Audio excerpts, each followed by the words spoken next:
Abertura. Fundo azul. Linha branca horizontal se divide em duas e forma um quadrado que logo se desfaz. Círculo se divide horizontalmente em outros coloridos e se desfazem. No centro, Repórter Justiça. Repórter Fernanda Mulaerte, Brasília DF. Elas já foram em algum momento da história profissões tidas como essenciais. Datilógrafos, telefonistas e até vendedores de enciclopédia desempenharam papéis importantes lá atrás. Mas com o tempo essas funções foram extintas, perderam espaço para a tecnologia e a inovação.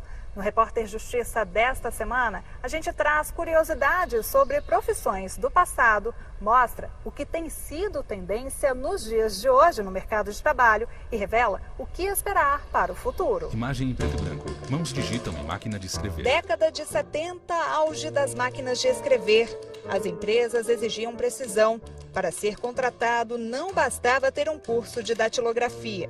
Tinha que ser datilógrafo com velocidade e com habilidade para manusear tantos modelos de equipamentos. Vários modelos de máquina de escrever, um em cada prateleira.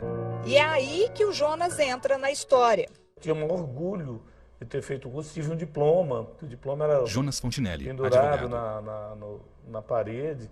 E os empregos que eu tive, em meados de 73, 74, era exigido o curso de datilografia. Então você tinha, era pré-requisito aceitar o emprego, ter o diploma de datilógrafo. Ele era bom mesmo no que fazia. Conhecido pela rapidez, conseguiu empregos bastante cobiçados. Inclusive teve um dos empregos meu em que o empregador me trouxe uma montanha de documentos e disse que se eu conseguisse datilografar o que ele queria lá em 5 minutos, eu ganharia o emprego. Em menos de 3 minutos eu terminei a tarefa e ganhei o emprego. Um datilógrafo bem treinado conseguia, em média, escrever 100 palavras por minuto. Eu datilografava o que se chamava de borderô, que eram as duplicatas que se enviavam aos bancos. Então aquilo precisava de certa velocidade porque tinha tempo para chegar no banco. Então, se eu fosse datilografar aquelas duplicatas que eram emitidas com vagar, o banco fechava. Então, o banco fechava às 4 horas, 3h30 chegavam as duplicatas, e eram muitas. Eu tinha que fazer vários borderôs, então eu tinha que ter uma velocidade e o detalhe, não era só a velocidade, era a presteza da informação.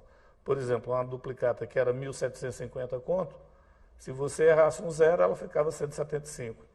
Então, era o precursor do computador, né? Era uma coisa muito séria, para dizer assim, para quem exercia a profissão direta como eu. Nas prateleiras também há livros e miniaturas de animais. Não demorou muito e esse modelo se mostrou defasado. Era hora de dizer adeus às máquinas ultrapassadas e dar as boas-vindas aos mini laptops e computadores de última geração. Repórter Com o Fernanda fim da Mulaerte, carreira Brasília de datilógrafo, surgiu uma profissão bem mais moderna, a de digitador. Só que os avanços na tecnologia são tão grandes que essa função também já está com os dias contados. Hoje nós já temos programas em que você não mais digita, você só fala e ela digita por você. A máquina digita por você. Então, a tecnologia, realmente, o avanço é muito grande e traz muitas... essas novidades sempre vêm para ajudar. É muito interessante você fazer um texto e procurar uma referência dentro da própria máquina. Você ali, sem sair do texto, você vê a referência, vai buscar, coloca dentro do texto. Isso era impossível com a máquina de escrever. Em uma mesa, máquina de escrever e o mini laptop estão lado a lado. E o que falar do trabalho do Ralph? É com um traço delicado e certeiro que ele faz uma arte bem antiga. Já são 23 anos como calígrafo. Uma paixão que começou quando ele ainda era garoto e que proporcionou experiências históricas e memoráveis. Eu já fiz alguns termos de posse para a presidência. Ralph César, calígrafo. Já fiz alguns trabalhos para ministro, termo de posse para ministros. Trabalho para chefes de estados, placas de homenagens, trabalhos voltados assim, para embaixadores. Já fiz bastante trabalhos nesse segmento. Da mesma forma que em outras atividades tradicionais no universo da caligrafia, algumas coisas também eram consideradas impossíveis no passado. Uma máquina para acelerar o processo de escrita em metais, por exemplo, sequer era cogitada. Mas agora desenhos e frases são rapidamente feitos em placas. Ralph escreve palavra em placa dourada usando máquina para escrita em metais. E se engana quem pensa que eu estou falando dessa maquininha na mão do Ralph. Espera para ver o domínio do Caio, filho dele, com a caligrafia computadorizada. Caio desenha e escreve o logo da TV Justiça em placa prateada. Apesar dessa invasão maquinal, quem ainda trabalha com caligrafia tem uma certeza. Não é a mesma coisa. Tecnologia com relação à caligrafia não dá o mesmo efeito de um profissional da arte da caligrafia fazer do que uma máquina. A máquina ajuda para fazer serviços mais elaborados que não tem como fazer na caligrafia no metal. Fora isso, precisa do calígrafo sim. Mais de 2 milhões de trabalhadores podem ver os empregos desaparecerem nos próximos anos. São os funcionários de bancos e seguradoras, secretários de escritórios, agentes de manutenção e até caixas de supermercado. Uma pesquisa da Universidade de Oxford, na Inglaterra, revelou que as atividades contábeis têm 98% de chances de serem substituídas pela inteligência artificial. Para essa categoria, a função deve ser extinta até 2025. No currículo do Lucas, a experiência não falta na área de telemarketing. Apesar de não estar listada acima, a profissão que deu destaque ao rapaz também pode sumir do mapa. Ele relembra que 5 anos atrás, o trabalho desempenhado era praticamente manual. Chegava a atender praticamente 20 pessoas Lucas por de Souza, dia, publicitário. Só que não era ligações rápidas, era demoradas, que eu tinha que passar toda uma sessão de base, informações, verificar informações no site do próprio órgão, né? Então era uma coisa mais demorada. É inegável que o atendimento virtual melhora a qualidade do serviço prestado ao consumidor. Também facilita a vida de quem mexe com isso. Só que com o bônus também vem o ônus. Se em 2012 o número de operadores de telemarketing ultrapassava a marca de 1,5 milhão de profissionais no Brasil, hoje esse número foi reduzido a bem menos da metade, segundo o sindicato da categoria. Existe uma Curtis, previsão superintendente de de empresa de redução telemarketing. de mercado, isso é nítido. No órgão de call center isso vai acontecer, no entanto existe a reinvenção. Né? Novas profissões, novas características e competências a serem desenvolvidas para este profissional de call center para que ele possa se reenquadrar no mercado que a gente precisa hoje, que é o mundo digital. Se a gente estivesse falando de 5 anos passados, eu não estaria ensinando tecnologia para um operador de telemarketing, mas eu sei que esse operador bem preparado hoje, ou um supervisor, coordenador de call center, ele pode sim trabalhar para mim em uma outra função adequada dentro da metodologia disruptiva. E estariam as empresas prontas para os avanços tecnológicos? Com tarefas corriqueiras e sem criatividade, o trabalho se torna mecânico. O curioso é que essa previsão foi feita no passado por Charlie Chaplin. Em tempos modernos, vários operários da Revolução Industrial acabavam dominados pelas máquinas. Era a troca do trabalho artesanal pelo trabalho em série. Chaplin, que interpretava Carlitos, fazia todos os dias sempre a mesma coisa. Agia no automático. Algumas coisas são possíveis de prever. Não dá para prever totalidade como o futuro será em quanto tempo. Coach. Eu acho que enquanto tempo é uma boa incógnita, porque as coisas estão acelerando tão rapidamente que, há pouco tempo atrás, mudanças de 50 anos, talvez agora não leve nem 5. Né? Bom, mas tem algumas coisas que dão para predizer, assim, em relação ao futuro. Uma delas é a capacidade de interligar várias coisas. Essa capacidade, uma máquina, uma coisa, ela consegue em algum nicho específico e possível de você prever. Quando você não consegue prever, é onde entra o ser humano por excelência, desde que ele queira ser humano. Se ele quiser competir com máquina, aí andamos falando de outra coisa, de uma escala onde ele não consegue ganhar. Quando é assim, o trabalhador é quem sai prejudicado. A substituição pela tecnologia pode, inclusive, ser uma justificativa para a demissão. E, na verdade, aqui Leandro Alencar, não há uma advogado. dispensa nem discriminatória, nem abusiva, até porque decorreu de uma evolução tecnológica que afetou, inclusive, a capacidade técnica do próprio trabalhador. Então não haveria que se falar em uma possibilidade de acesso à justiça, pleiteando uma indenização por danos morais, porque de fato não houve qualquer discriminação ou dispensa abusiva desse trabalhador. O direito de ação o trabalhador tem, qualquer outro cidadão tem, mas com esse fundamento, sob essa alegação, diante desse fato que a gente discute, dificilmente ele teria êxito na sua demanda judicial, tendo em vista que eu não vislumbro aí qualquer possibilidade de dispensa discriminatória.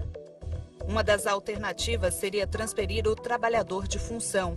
Mas ficou alerta, o salário nunca pode ser menor. Que a própria Constituição ela veda a redução salarial, salvo por norma coletiva, que não seria o caso, né? Então a alegação do trabalhador, do empregador, no sentido de que agora a função exercida pelo empregado será mais simples em razão da tecnologia, isso não é motivo justificável para a redução salarial. Então essa alegação, de fato, ela não condiz com o que a própria CLT traz e com o que a própria Constituição traz no sentido de vedação à redução salarial e até mesmo a vedação à alteração lesiva do contrato de trabalho. Homem sentado utiliza o computador.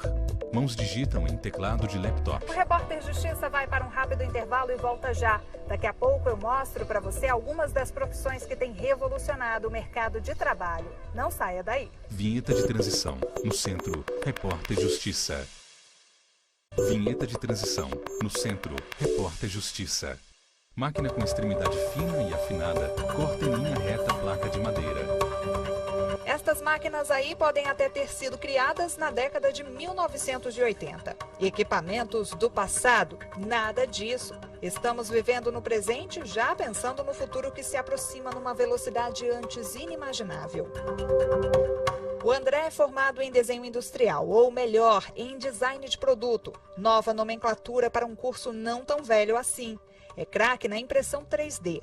Nesta Fab Lab, pequena oficina que oferece fabricação digital, domina técnicas modernas. No computador, ele programa o que quer e em pouco tempo vê o resultado ali na máquina. André retira objeto triangular formado em impressora 3D. Ele o movimenta nas mãos. Embora muita gente ache que o design ele seja apenas em você deixar as coisas bonitas e tudo mais. Lá. André Luiz Dias Leal. Grande parte delas a grande parte do design é a metodologia por trás do seu projeto.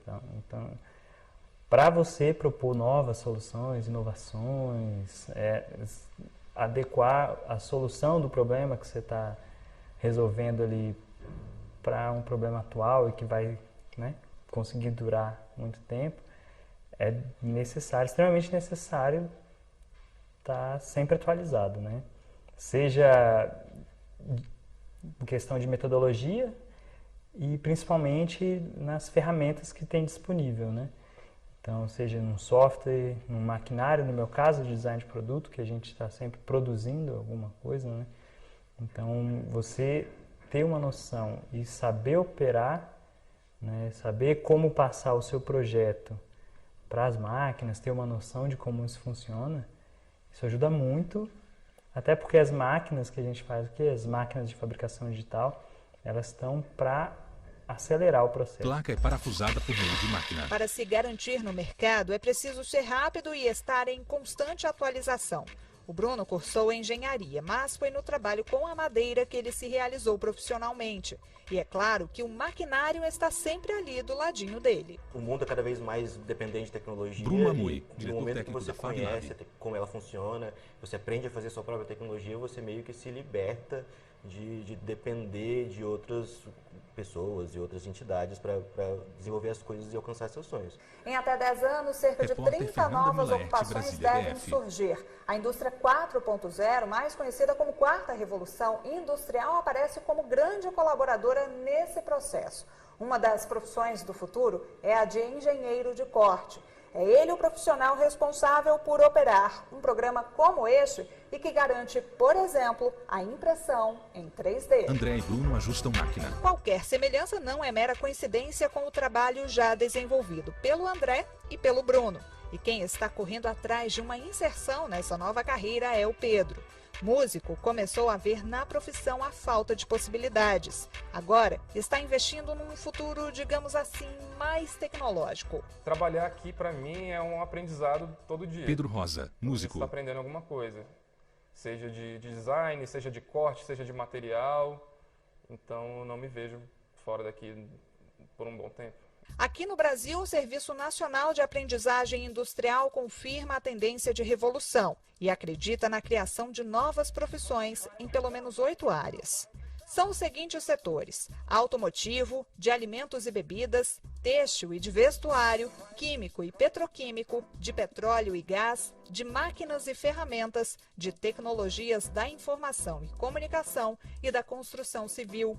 O Gilberto tem se aperfeiçoado. Nós fomos conhecer a Casa Inteligente, um lugar criado por ele e outros rapazes. Ao apertar botões em teclado numérico, Gilberto destranca a fechadura eletrônica. Ele abre a porta de casa. Em 36 metros quadrados de espaço otimizado. É num container que 2 pessoas podem morar. Os materiais são reaproveitados. A bancada é feita de embalagem reciclada de leite. No quarto, lugar para uma cama escondida e para uma cadeira que, em questão de segundos, vira mesa também. E o que dizer do banheiro? Dá até para ouvir música enquanto se toma banho. Dá para tomar um banho bem tranquilo. Com controle remoto na mão, Gilberto pausa a música. Todo o projeto custou R$47 mil, 3 mil a menos que o orçamento que eles tinham. Fernanda A tecnologia Molerte, também é uma Brasília, DF. grande aliada na área da construção civil. Aqui, absolutamente tudo pode ser controlado pelo celular. Para se ter uma ideia, a quilômetros de distância e com apenas um clique dá para, por exemplo, olha só, acender a luz, ligar o ar-condicionado e outros equipamentos da casa. A tecnologia Gilberto vem Ferreira ajudando Santos, muito nós na técnico em construção construção civil, né? civil. Em todas as áreas em geral. Então isso vem a cada dia mudando no nosso futuro. Agora, professor de adolescentes que começaram como ele, Gilberto tem consciência de que o aperfeiçoamento é necessário e importantíssimo. Se não aperfeiçoar, fica para trás, né? É agora vindo aí a indústria 4.0, tem que estar bem preparado para tudo que vier. Tem mesmo, Gilberto, é o que garante esta consultora de recursos humanos. Na realidade, o profissional, Emily ele Maia, mesmo inserido no consultora de mercado de RH. trabalho, ele precisa se atualizar constantemente, porque a velocidade das mudanças ela é muito maior do que era no passado. Então, hoje, exatamente por causa das tecnologias, novas demandas vão surgindo, novas demandas da própria sociedade e novos produtos vão sendo desenvolvidos. Muda a forma como a gente se relaciona com o trabalho, com o consumidor, com a sociedade. Para que uma nova profissão seja considerada, é preciso que ela entre para a Classificação Brasileira de Ocupações do Ministério da Economia. É a partir daí que os trabalhadores vão se sentir amparados e valorizados. As inclusões de carreiras na CBO têm gerado, segundo a pasta, mais visibilidade tanto para as categorias profissionais quanto para os funcionários. A gente tem que ver que tem muitas coisas sendo agregadas ao trabalho. Eu não preciso descartar o que eu faço hoje, mas eu preciso entender que aquilo que eu faço hoje pode ter um resultado melhor se eu conseguir agregar valor a essas novas tecnologias que estão surgindo e estão, de uma certa forma, vindo para facilitar a nossa vida, né? Para a gente prestar um serviço melhor e para nós, como cidadãos, também recebermos, né, uma resposta melhor do mercado. Máquina recorta formas de cadeira e madeira com laser. Bancada de compensado com objetos em cima, entre eles um pequeno elefante laranja. Gilberto Ferreira segura controle remoto de música do chuveiro. O futuro tem tudo a ver com tecnologia e computação. Já já a gente mostra os avanços na inteligência artificial. Você vai conhecer o robô Vitor, que chegou para revolucionar o Supremo Tribunal Federal e tem ajudado na tramitação de processos na corte. E ainda, o aumento na procura por cursos para desenvolvimento de videogames. Não saia daí, o Repórter Justiça volta em instantes. Vinheta de transição. No centro, Repórter Justiça. Vinheta de transição. No centro, Repórter Justiça. No universo de quem trabalha com inteligência artificial, o futuro está mais próximo do que nunca. O Supremo Tribunal Federal não fica de fora da era tecnológica. Agora o Repórter Justiça apresenta para você o Vitor.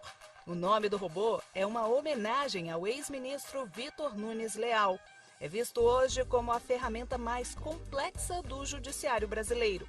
Só para se ter uma ideia, ele separa e classifica as peças processuais mais usadas pela corte e identifica os temas de maior repercussão. O nível de precisão ultrapassa os 80% e pode atingir até 95% dos casos pesquisados. O que um servidor demoraria horas para fazer, Vitor não gasta nem 5 segundos. O Vitor vai executar a atividade como se fosse uma pessoa lá da Secretaria Judiciária. Vai remeter o processo para a presidência do tribunal e aí a presidência do tribunal devolve o processo para a origem pedindo para sobrestar até que o tema seja julgado. Nesse mundo cada vez mais informatizado, os olhares são atentos à tela do computador. Desde pequeno, Saulo é fanático por videogame. O passado influenciou na escolha da profissão. Formado em ciência da computação, ele é também desenvolvedor de games. Desde muito cedo com o computador em casa, Camarote, desde que eu produtor me de lembro, a games. gente já tinha computador em casa, eu tinha esse interesse de mexer, de criar coisas no computador. E isso foi crescendo. Aos 11 anos fiz esse curso de programação e descobri um novo mundo, assim, uma possibilidade de criar coisas novas, né? Sempre tive esse espírito bem criador, assim. E aí na adolescência eu fui percebendo que eu podia até criar jogos, né? Com a internet, então a gente vai aprendendo, foi mexendo. E aí aos 18 anos decidi fazer ciência da computação, né? Que foi um curso que eu escolhi justamente para me capacitar e me profissionalizar nessa possibilidade de criar jogos. Criar softwares de videogame está longe de ser um trabalho fácil. A rotina é puxada, o salário é bom, mas a aposta deve ser no mercado internacional. No Brasil, ele ainda é uma indústria pequena, assim, se você comparar a outras, né, de entretenimento, etc. Mas vem crescendo muito todos os anos, né? Hoje já temos empresas que ganham prêmios internacionais no Brasil, que se destacam internacionalmente. E claro, exige muita qualificação de quem está entrando no mercado, né? Porque exige muita qualificação técnica, tanto artística, né, estética, quanto de software também, que são softwares bem complexos que a gente tem que fazer. Então, é muito importante que exista uma formação e que os profissionais procurem essa qualificação. O segredo na área é não ter limites e dar asas à imaginação. É desta forma que um jogo sai do papel. Acho que isso é sempre um desafio, na verdade, de todo criador, né? A gente sempre tenta trazer algo inovador, algo fresco, renovado, né? A gente tenta colocar a nossa própria cara. A gente tem muito isso, de quando a gente vai criar nossos jogos, a gente tem algumas peculiaridades, algumas coisinhas que é muito própria nossa e bem inovador. E por isso até que a nossa empresa se destacou, acredito, no mundo, né? Hoje a gente está com 55 prêmios internacionais e nomeações no nosso estúdio, então isso mostra pra gente que a gente de fato conseguiu trazer esse quê de novidade, assim. Eu acho que o brasileiro tem muito disso também, né? E se o Saulo foi para a área dos games ainda na adolescência, com o Caio esse caminho foi um pouco diferente. Eu vim dessa Caio Fernandes, parte produtor de gestão, de games. e caí de paraquedas dentro de como é produzir uma equipe de desenvolvimento de jogos, o que é uma equipe de desenvolvimento de jogos, quais peças se encaixam para a gente poder criar no final um produto de entretenimento que as pessoas queiram fazer, queiram jogar, queiram se fidelizar à marca. Eu sempre tive muito mais contato com a parte de empreendedorismo, eu sempre gostei muito dessa parte. Desde novo eu já trabalhava muito com isso, gincanas, dinâmicas, escola. E aí a escolha pela administração no curso superior foi muito natural nesse sentido. E sempre tive alguma afinidade com tecnologia, jogo desde pequeno. Então eu sou da geração que já cresceu jogando videogame. E aí acabou que essas coisas se atrelaram nesse convite que eu recebi para vir trabalhar numa empresa, abrir uma empresa de jogos, de desenvolvimento de jogos. Era uma área que eu não conhecia, é uma experiência que eu não tinha, de entender que no Brasil já era possível criar jogos naquela época. Deu para perceber que fazer videogame não é bem uma brincadeira, né? Mas é claro que a diversão existe. O processo de criação começa com a ideia. Depois do roteiro, tecnologia e técnica são exigidas para que dê tudo certo. Esse mercado tem sido tão promissor que muitas faculdades têm investido no curso superior de produção de games, função que tem tudo a ver com o presente e com o futuro. No nosso caso, o objetivo é muito mais referente a um game designer. Então, o aluno sai daqui sabendo, conhecendo todo o processo no desenvolvimento, desde a concepção da ideia, o roteiro, a mecânica de jogo, né? Todo o coração do jogo ele vai aprender. Além disso, o grande diferencial, no nosso caso, é que ele sai com um projeto de jogo a cada semestre. E isso ele vai crescendo de forma progressiva. Então, ele começa desenvolvendo um jogo 2D, vai para um jogo 3D, um jogo com uma história mais elaborada. Então, com isso, a gente vai fazendo com que o aluno ele vai crescendo de forma progressiva. O professor ainda dá uma dica preciosa.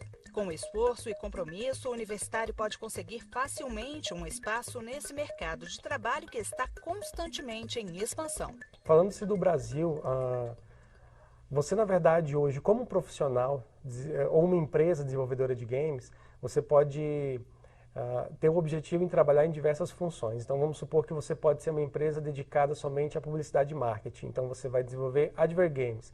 Você pode trabalhar com Serious Games, são projetos mais direcionados à educação, né, a treinamentos ou entretenimento. Então, você consegue ter a possibilidade de acordo com o que é o seu perfil, com que você tem um perfil profissional que você quer alcançar com a sua empresa, caso você seja um empreendedor. O Repórter Justiça desta semana termina aqui. Para rever esse e outros programas, basta acessar o nosso canal no YouTube, que aparece aí na sua tela. Para enviar uma sugestão de reportagem, o nosso e-mail é reporterjustiça@stf.jus.br. Obrigada pela companhia de sempre e até a próxima semana. Créditos finais. Diretor, Tiago Oliveira. Produção, Marcela Luiza. Reportagem, Fernanda Milaete. Edição de texto, Fernanda Milaete. Cabelo e maquiagem, Kellen Matheus. Figurino, Thalita Oliveira. Cinegrafia, Luiz Guilherme. Assistência técnica, Carlos Ferreira. Edição de pós-produção, Diego Galeotti. Videografismo, Lucas Matias. Audiodescrição, Visuáudio. Roteiro, Kainan Leão. Narração, Vinícius Souza. Núcleo de programação, Rosa Wazem. Núcleo técnico, Fábio Guedes. Núcleo de produção de programas, Flávia Soledade. Supervisão, Coordenadoria de Gestão da TV e Rádio Justiça. Secretaria de Comunicação Social, STF. Realização TV Justiça 2020.